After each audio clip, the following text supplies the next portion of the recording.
God damn. Sorry, neighbors. Yeah, it's a little bit loud. I didn't know it was that loud. It's a little late.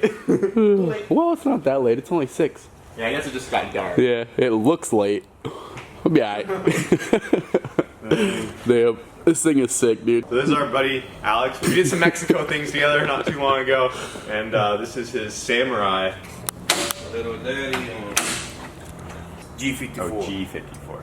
That's G54B Mitsubishi motor. Makes like what, like 400, 450? Would you say guess? I guess 400 around there.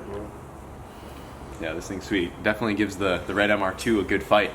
Yeah, so they're pretty close. It's a potent little setup, man. It's light, makes decent power. Like, it's a great little daily.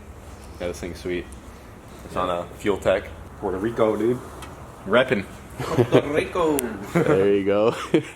Got this thing pretty gutted out. There's not much left to it. There's a nice little roll bar, couple seats, and that is about it. When's the last time you had doors on this thing? The last time? I think 8 years ago, 9 years ago. Damn. 8 or 9 years ago? Dang. Right now the door, the factory door don't fit because I got this part. If you compare it with the Samurais, the factory Samurai guy bring the windshield come almost straight up. And this one cut this and bring it back, so now the door don't fit. Right. So I have to do something custom to the frame, but I don't need doors. We in Florida. We don't need doors, we're working. You got cold, just get you Get a bigger jacket. bigger jacket, that's it. Alright, Kyle, I see no excuse to not saws all the doors off the side. We're leaving the doors. It looks cool. What It looks I'm too doing, you have good. to look the bolts here, boop, boop, that's it. Simple. Simple. You heard him. You heard the man. Simple. I love the front end on the Samurai. Right. I like how he added the little piece that makes it look angry. It's a dope little car. He has the radials on the back. Our sidekick made its first friend. Oh, you know, just out here doing Suzuki meetup things. Suzuki boys. Alright guys, right now we got the MR2 up on the lift and we are getting ready to change out all of the factory rear control arms because as you guys remember, we got some stuff sent over from Hux Racing. So we have some new tubular rear control arms. And then to go along with that stuff, we have a whole bunch of spherical bushings. So we will be getting rid of all the stock rubber bushings. We'll have, you know, way less play in all the stock suspension components. So it will, you know, hopefully be able to help us dial this thing in at the track. You know, they sent us some shirts and stuff. They also sent us this package right here that says, a gift from your sponsor. This was included in the box. So I don't know what this is. It feels kind of like a book. It's probably a calendar. It's pretty thick for a calendar. I don't know what it is. High quality calendar. But I guess that means it's official. You know, they called us their sponsor. sponsor. So I mean, we're sponsored by Hux Racing, boys. And for those of you that don't know, Hux Racing was the first company to ever help out with anything on the channel. I think we were around 60,000 subscribers when I was first putting the K-Series into the MR2. I hit them up for some mounts, and they were happy to send some over. And that was the first sponsor part I ever got, and it was awesome. These guys have been supporting us since the beginning, so definitely appreciate it. I remember when you got those mounts and you wore that high-vis green Hux Racing shirt. Oh yeah, always. the bright green Hux Racing shirt. The very first one they sent you. Yeah, that thing's pretty dirty now. Yep. All right, let's see what we got. So they got us some MR2 only magazines, plural. There's Nathan's MR2 on the cover. That still holds the record. That's the one that just went at 830. But look, whenever this was issued, that's when it had the record, and it was an 8.7 at 162, which we now at least beat that. But that thing's still up there. But yeah, those are really cool. I didn't know they made MR2 magazines. MR2 only. That's crazy.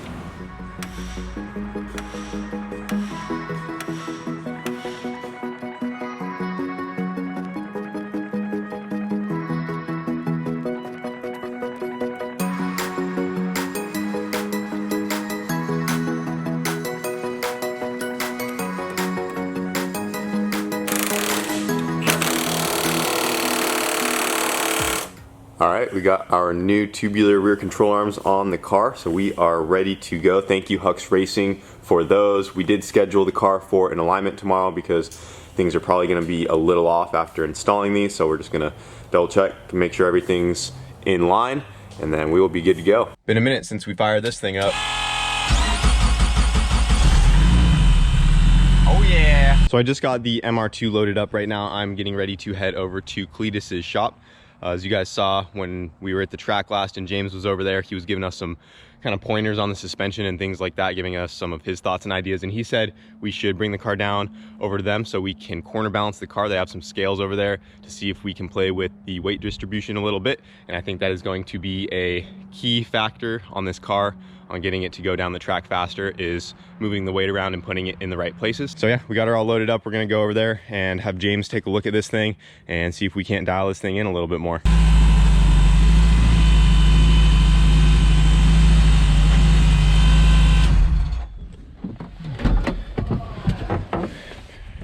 Ready to scale this thing or what? I'm ready. We're gonna put it on the scales, see what it weighs, see if we can move some stuff to make it scale happier in the front end is what we'll call it. And we're also gonna take a peek at the suspension, see if we can't make it squat. Because that's what we want. We need it to squat. Right now it just pivots. She just pogos. Yeah, we just want it to go like this. So I can show you my 6 sandbag mods. the theory is keep it light. Light's fat. So I would like it to not need the sandbags. You would like to do a sandbag delete in the future? Yeah. There she is. 5,000 pounds. Oh my god. You got an e-brake, I got a gear. a gear. What are we sitting at? No driver. 2,500 pounds. Yeah, so you're She's a big girl, so it's gonna be like 2,600 pounds. You're 112 pounds in there. What are we looking at on All right, 120 pounds soaking wet. get in it real quick. All right. 2640 with you in it. 2,640. Yeah. Dang. So this is the thing that we really want to see is the front left, front right ballast. Your right rear is a good bit different. So you know how it steers funny when it's up and it always drives one way? Yeah, I think That's it usually why. goes You got to the left. Yeah, you got 9% more. So it always goes left because this back corner is heavy. So it's driving that way. Which side is it? The right side's heavier? Yeah. By a good bit. by 100 pounds. It must be just from like the engine. Because it has the tranny on this side and then motors over there. It's about 100 pounds. So you're 45.5% on the nose, which is backwards. You want nose percentage to be higher than the rear. Yeah. Yeah. Well, that's So just going to be hard to get with you a gotta move. mid-engine car. Yeah. You gotta move your motor up front. Gotta put the motor in the front of the car. So that needs to be here. Needs to be an LS. And then your turbo needs to morph into one about yay big. Can you launch it in reverse? And then you'll still wheelie. So it's 2504 without me in it, and that's also with 140 pounds of weight I added in the nose. Yeah. Let's take that out real quick. Okay. Let's see what your percentage The is. 40 pounds is probably gonna have to stay, just because it's 40 bolted pounds is down. The weight bars, the weights. Yeah, the circle weights. Yeah, those can stay. Let's take the sandbags out real quick. All right, we're doing the sandbag delete, boys. You need like the plate that the hatch has on the front. Yeah, that'd help to do a weight plate, because then it would get the weight up farther and much lower than being back here by the fuel If cell. you make your hood prop out of unobtainium, it actually weighs like 240% more than just regular steel. Oh yeah, just a super heavy hood prop. So like takes 3 people to lift the hood prop up. Don't want to come out. Oh, there it goes. Yeah, that was a part of an MR2 right there. That was in there good. I think some of the bag got underneath the fuel cell is what it was. Because when I started pulling on it this way and up, it started to come. Kind of morphed itself into place there. Where are we at So now? that was exactly 100 pounds. Ish. 104 pounds. Now we're at 2,400, Yeah. basically 2,398. And then your front percentages, though, got really, Got real bad. yeah. Have you tried putting a couple more pounds of air in the tires? rear Well, no, tires 10 more helium psi. That's 10 Fixes pounds. everything. Doesn't work like that. So 42, you're 43% on the nose, which is horrible.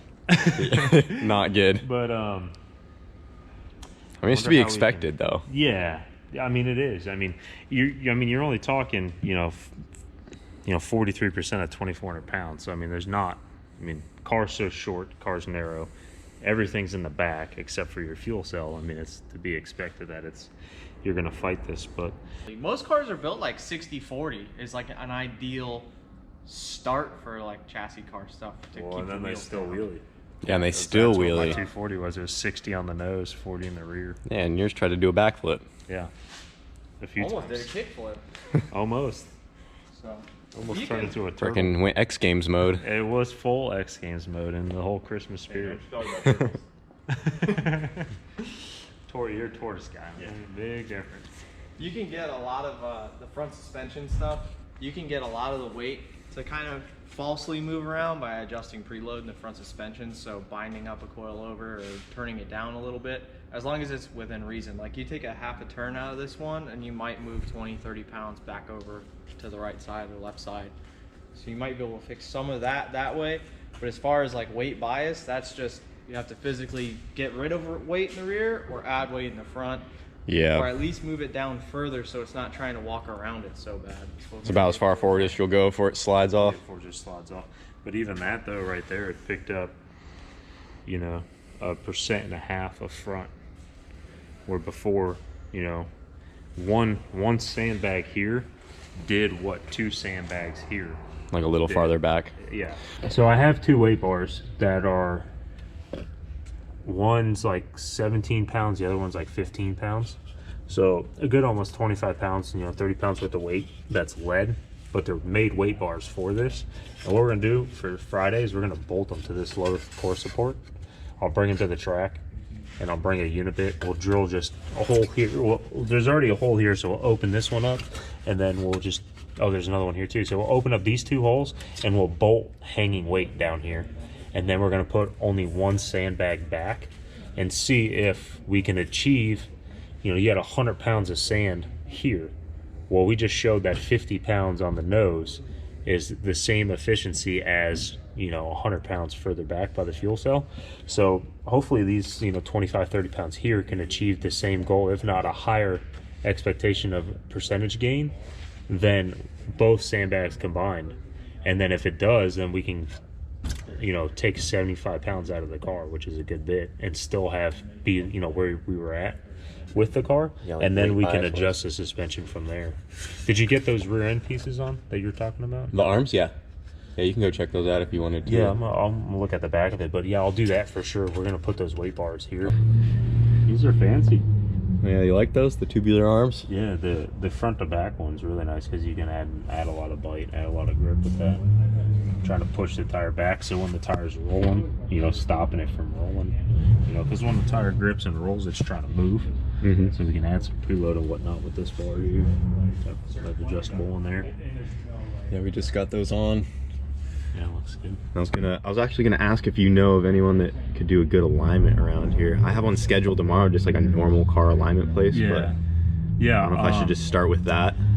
Our buddy Ryan Thorpe, his shop down there, they do like high performance car alignments. I can get you linked up with him. Because I'd rather go to Yeah, someone that they'll like do knows a race car performance- stuff yeah, instead for of. sure. Do you? And then what? Because after we installed those arms, the toe is just a little bit off. Yeah. And the camber like on the one side's a little off, so Yeah. we just need to double check that. Yeah, for sure. I'll get that all set up so you can just go there instead of. A lot Cool. of times though, you might roll into like a Meineke for an alignment. They might tell you no. You know, being it's a modified. Yeah, that's what I'm kind of worried about because I scheduled it and they might see it roll up in a trailer and they'll be like, yeah, we can't really do much to that. I had one time where they told me they wouldn't align my car because it was I had it on a radial, the T40. Oh, really? It was on a drag radial, and I rolled up to one to get a rear alignment, and they told me that because it was not on a DOT tire, they legally couldn't do it. Damn, it's Yeah. not roadworthy. Yeah, I was like, man. Well, we got the MR2 off the scales, but have some ideas to play around with once we're at the track Yep. and Bring move some some- weight around. Bring some Hopefully, things, move some weight. we can have less weight in the car overall, but it's in the right spots to be more efficient. Exactly. That's what I was gonna say. Less physical weight, but more efficient weight. So Yep, so the it'll be less distribution's weight better. overall and just distribute it in a better spot to Yeah. become more efficient. So Yeah, that's the plan. in a couple days, we'll be at the racetrack. Yeah, and we'll see how she goes. But I'm super excited. Our plan is to try to get the chassis a little more sorted because with the trap speeds we're seeing with the car, we should be able to squeeze a little bit more on the ET, and we really want to try to dial in the car a little bit more until we just start throwing more power at it. So at least that's what James is convincing me to do. Yeah, but in the back of my head, I just want to send it. You have the mile an hour, so that's displaying you have the horsepower. Now we just got to get the short track there, so ETs to be equivalent to that mile an hour. But I mean, you got the mile an hour for an 820, 818 pass. It's been fast, so we'll get it there. Get that stuff kind of figured out, and then get that mechanical pump on there and give her the beans. Yeah. Try to send it. We'll get it go fast for the way it is, and then when we're like, all right, we need all the beans, mechanical pump and go.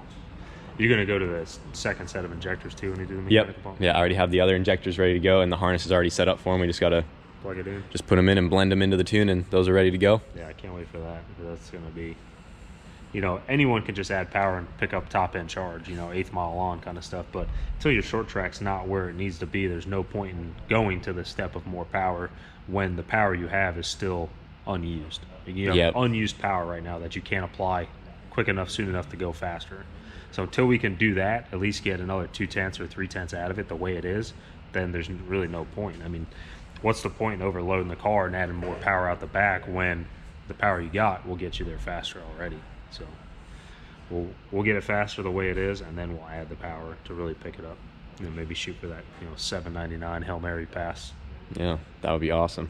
Be the first MR2 in the 7s. Maybe. I'm not going to call it yet. I know a lot of the guys they got it in the back of their heads right now because these things are getting fast. Everyone's thinking that there's a few other fast ones out there, but there's no reason why this one isn't, capable of it. So, yep. Either way it goes, I know it's going to happen eventually regardless. Yeah. But it would be cool to be the first. One day it'll be there, but we're trying to make that one day soon. So.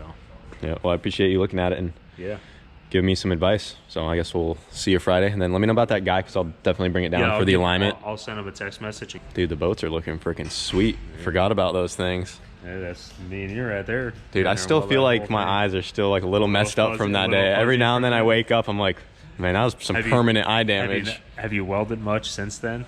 Not too much, a little bit. I've had to go like a shade or two darker on my lid just for like basic stuff because I can feel my eyes are like, no, not again, every time I weld something. If we get one of these for ourselves, I'm getting a pre-welded one because I don't want to cook my eyeballs out again. That's hard enough. Yeah, these came out sweet. They got the corners all cleaned up. Yeah. I'm excited for you guys to get those going. Well, we are ending this video with some unfortunate news about the Rousey. We have it up on the lift right now. It's actually not too bad, but in the video where I gave her a ride in this thing, the last pull, you could hear that something kind of broke. I thought it was an axle, and that's what it sounded like. After we got back to Florida, we realized that it was leaking some tranny fluid, and I had Wyatt get it up on the lift to investigate what the issue was. And it turns out it was not an axle. We actually ended up breaking the transfer case, or at least part of the I think it was the transfer case gear that originally let go, and then that just caused all kinds of havoc. So if you look right here, this is our billet transfer case housing from Drag Cartel, our nice billet fancy piece. Luckily, this didn't get hurt at all, but this plate right here, you can see has a crack there, and then this all the way around is completely busted. This piece is actually supposed to be part of that right there. That completely busted off. This bearing rides right there, and this gear that's right here that rides on that bearing meshes up with this gear right here, which then goes to that goes to the drive shaft to go to the rear diff for 4-wheel drive.